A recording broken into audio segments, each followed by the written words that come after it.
ఉదయం వెలుగు. పెనుగొండ మండలంలో పసుపు రంగు పొలాల మధ్య చిన్న గ్రామం వెలిగొండ.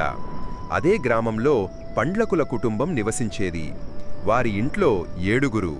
పెద్దనాయన శేషయ్య, ఆయన భార్య భాసవమ్మ, కుమారుడు రాము, కోడలు సీత, రాము పిల్లలు చిన్ను, మల్లి, పాప. చిన్ను 7ఏళ్ల పాప. కాని ఆ వయస్సులో తను చూపించిన తెలివి, మనస్సు లోతులు అందరినీ ఆశ్చర్యపరిచేవి. తను నాన్ననడిగిన ప్రతి ప్రశ్నలో ఒక అన్వేషణ ఉండేది. నాన్నా, మన ఊరికి ట్రైన్ ఎందుకు రాదు? ఆకాశంలో చుక్కలు నన్ను చూస్తున్నాయా అని. రాము గ్రామంలోనే ఉపాధి హామీ పనులు చేసేవాడు. రోజుకు 250 రూపాయలు వస్తాయి. ఆ కుటుంబానికి సరిపడాలంటే తినుబండారాల మీద తగ్గించుకోవలసిందే. ఒకరోజు పాప స్కూల్ నుంచి వచ్చి రాము దగ్గరికి వచ్చింది. నాన్నా, మాస్టారు అంటున్నారు పరీక్షల్లో ఫస్ట్ వస్తే మున్సిపల్ స్కూల్లో స్కాలర్షిప్ వస్తుందని అని. రాము నవ్వాడు. చాలా బాగా చదువమ్మా, మనకి నీవే గర్వకారణం. అప్పటినుంచి చిన్ను ప్రతిరోజు 4 గంటలు పుస్తకాలు చూసేది. పక్కనున్న మామిడి చెట్టు కింద కూర్చుని తను చదివే తీరును చూసినవాళ్లు ఈ పాప గొప్పదిగా మిగులుతుంది అనేవారు. అనుకోని మలుపు. ఒక సాయంత్రం గ్రామంలో వార్త వచ్చింది, తుఫాన్ వచ్చే అవకాశం ఉందని. గ్రామస్తులందరూ గడ్డి, విత్తనాలు రక్షించుకోవటంలో బిజీగా ఉన్నారు. రాము తండ్రి శేషయ్య పొలంలో ఉన్న చిన్న గుడిసెను కాపాడడానికి వెళ్లాడు.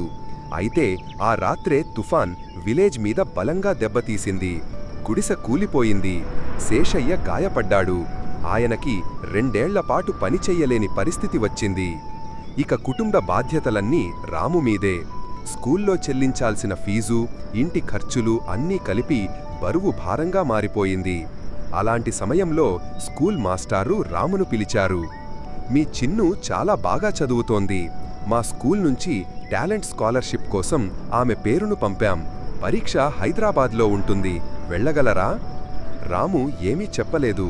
హైదరాబాద్ వెళ్లడమంటే 3000 ఖర్చు. ఇంటి పరిస్థితి చూస్తే అది అసాధ్యం.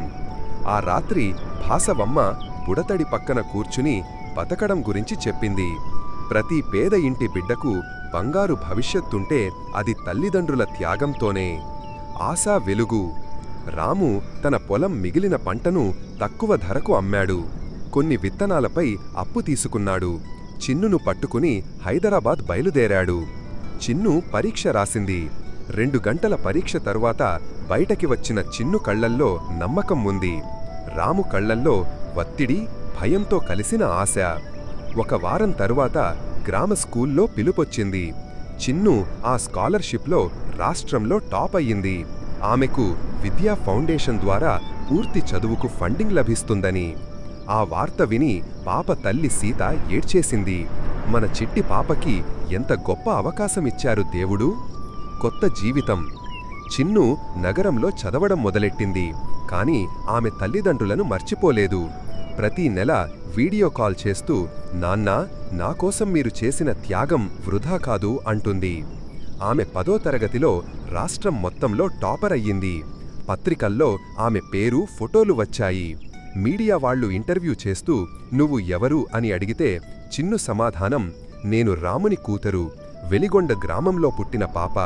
నాన్న, అమ్మ, తాత, అమ్మమ్మ లేకపోతే ఈరోజు నేనుండేను కాదు. ఊరికి తిరిగి. దశాబ్దం తరువాత చిన్ను అమెరికాలో ఉన్నత విద్య పూర్తి చేసి ఊరికి తిరిగింది. గ్రామంలో బడుల కోసం కొత్త బిల్డింగ్ నిర్మించింది. పేరు పెట్టి శేషయ్య విద్యామందిరం. అక్కడే గ్రామ పిల్లలకు ఉచితంగా నాణ్యమైన విద్య అందించడానికి ఆమె ప్రణాళికలు రూపొందింది. ఊరంతా ఆమెను చూసి గర్వించేది. పిల్లలు ఆమె చుట్టూ తిరుగుతూ, అక్కా, నీలాంటి వాళ్లమవ్వాలని ఉంది అని అంటుంటే చిన్ను నవ్వుతూ చెబుతుంది, మీ తల్లిదండ్రులు ఊరిని గౌరవించండి, అప్పుడు మీరు మీ లక్ష్యాలను చేరతారు.